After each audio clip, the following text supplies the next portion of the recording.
In this video, we are going to overview a variety of things such as the auto backup, organizing notes into subjects and dividers, different themes within Notability, and different paper styles.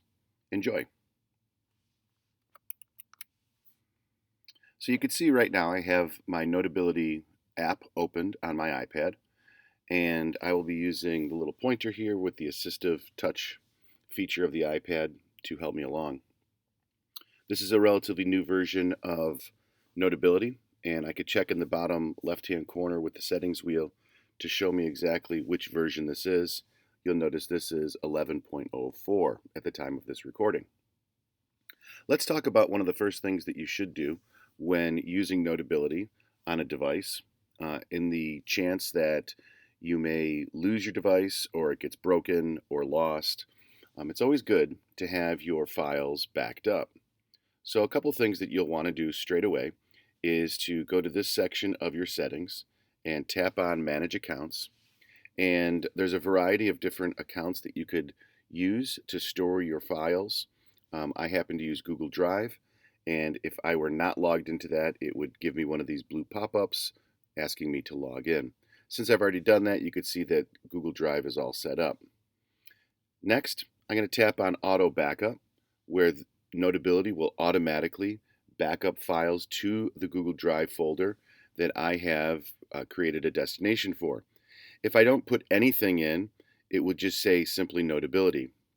But since I've got several devices over the years and have had a different batch of files that I wanted to separate from one device to another, this is for my iPad Generation 8 machine and is 2021 at the time of this recording.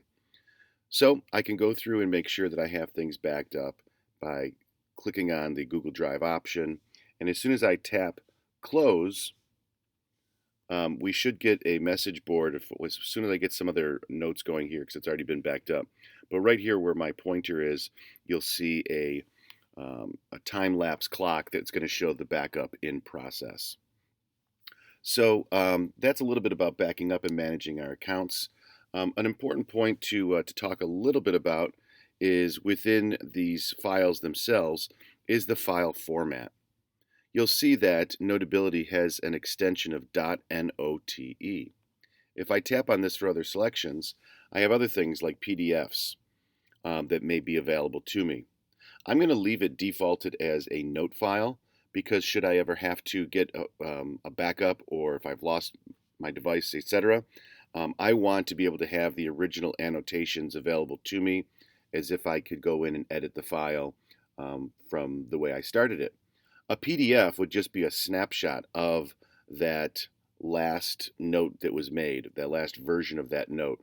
In other words, it would also not include any annotation markings or voice recordings or things of that nature. And that'll be for a later episode, but bear in mind there are a variety of different file types. So I'm just going to go back to our themes here and begin to talk a little bit about how we might organize our notes. So far, I have just one note in this Notability version that I have, and I've titled it simply my first note. If I tap on the pencil down in the bottom right-hand corner, I can create a new note, and by tapping up into the date, I could put in another name that I may want.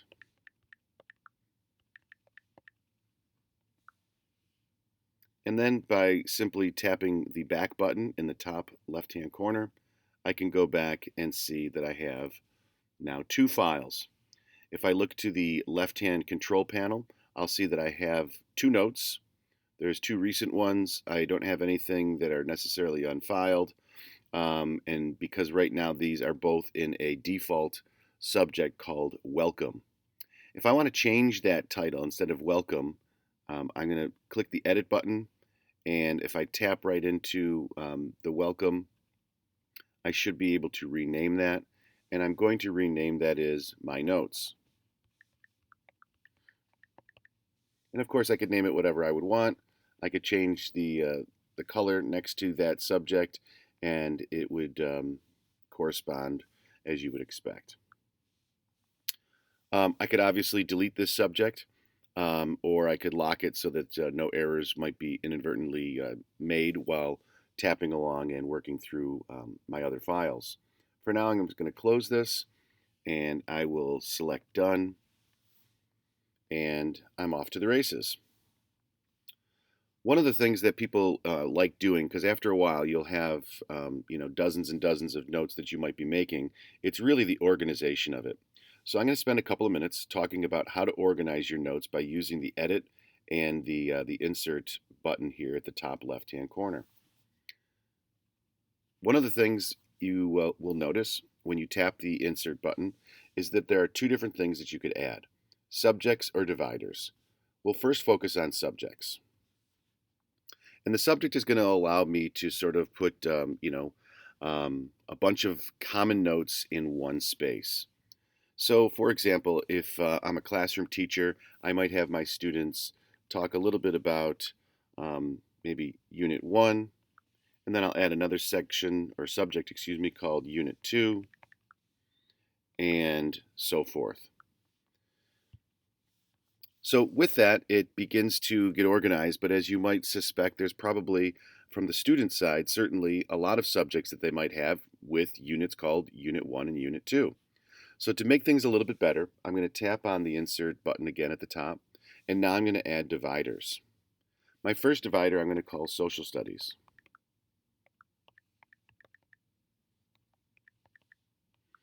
And anything with below this divider will be hidden or revealed as I tap the little triangle to the left of that button. So let's go ahead and begin to organize. You'll notice just a slight indent as I create that the movement there, because now it is nested in the Social Studies folder.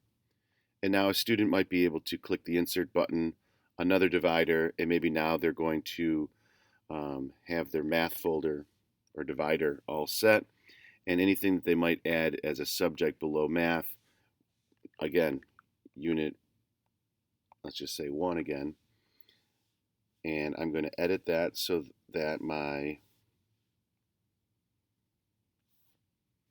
unit under math 1 is going to be there. And I could unveil all of them, but you could get a chance to see how to organize things better. Of course, by tapping on it, you could edit and you could shuffle and you could rearrange simply by moving this. And if in a previous form, there used to be a bit of a hamburger toolbar in each subject or divider, allowing you to move it. It's this most recent version has made it just a little bit slicker looking and intuitive that it can actually move. So let me just tap done for a second. And I'm not sure about you, but this might seem a little bit plain looking. So I'm going to go into the themes of Notability and discuss a little bit about how that might work out. So by tapping on themes, towards the top of the page, there are two selections. First, just about the iOS appearance and the subjects themselves.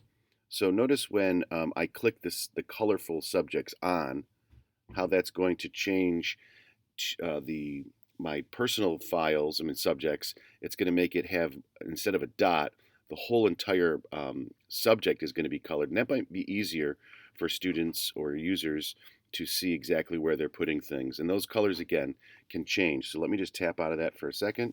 I will click Edit, and I will go to the Math Unit 1 settings wheel. And now I could change that as I wish. So it does offer some nice opportunity to organize things using colors.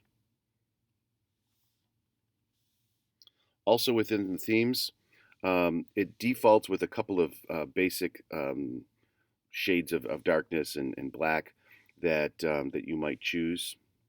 I leave it on light it's easier for me to see that way, my preference. In the document itself, there are a couple of things that you might want to point out, and including the date. Maybe you do or do not want the date or the time automatically populated as you start a new note. With the paper style, there's a lot of varieties, and again, I'm using the more recent version of over 11 in Notability. If I tap the edit, you'll see that there's a lot of different paper styles.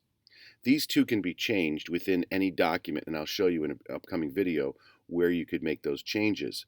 For now, a basic plain or ruled document. So even if I tap within the ruled document, I'll get a chance to see how much I want those lines spaced out. So having it selected more towards the left would be more college ruled versus in the middle towards school-age kids of middle or high school, and perhaps primary grades to the far right-hand slide. So I'll leave it back about the middle around 4. But I could obviously use different grids and dots. There are different themes that are now available in this new update, and you could flip through a few of these. There's some creative ones and even some planning guides or templates for coaches on the sideline, planners, and so forth. So have fun taking a look at some of those. Additionally, I do like being able to choose the different paper color.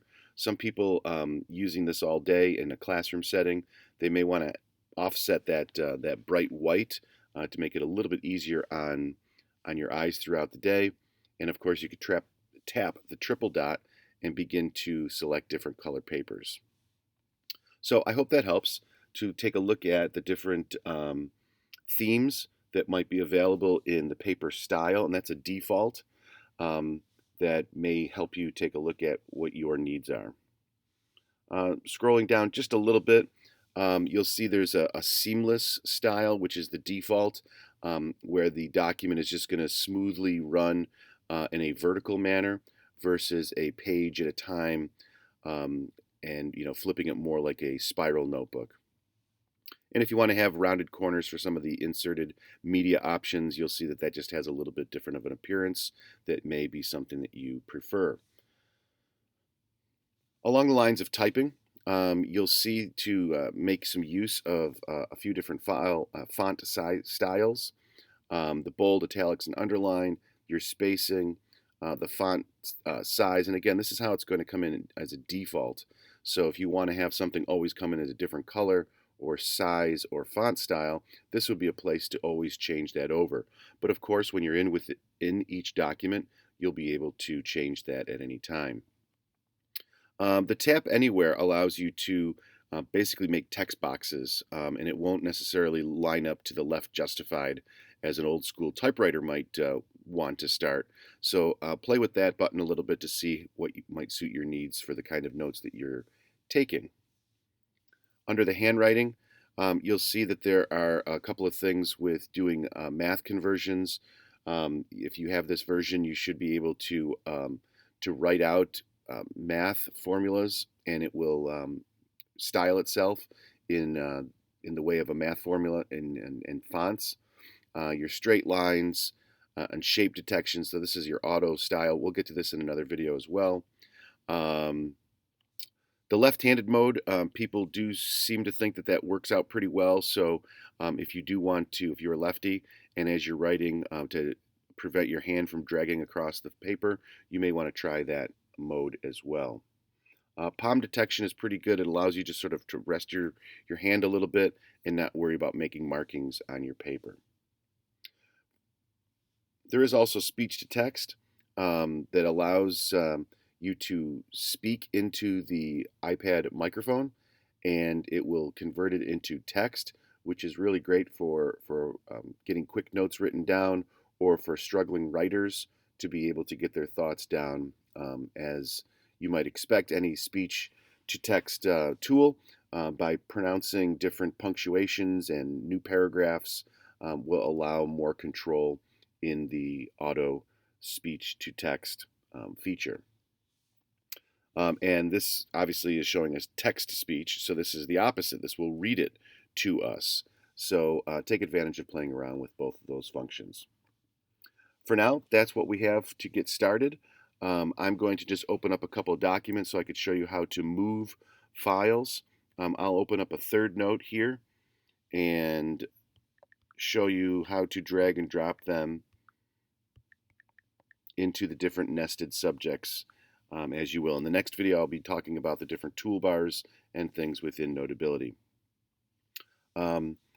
So here we have these. Let's suppose I wanted to take them out of my notes and drop them into my social studies unit.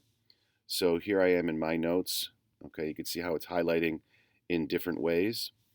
And if I want to take my third note, I'm going to tap and hold and just drag it down to where I want that note to appear. So you could see that the subject is highlighted slightly, and now Unit 2 has been populated from 0 to 1. And if I go back to my notes, it's down to 2 instead of 3, and so forth. I hope this helps. Enjoy.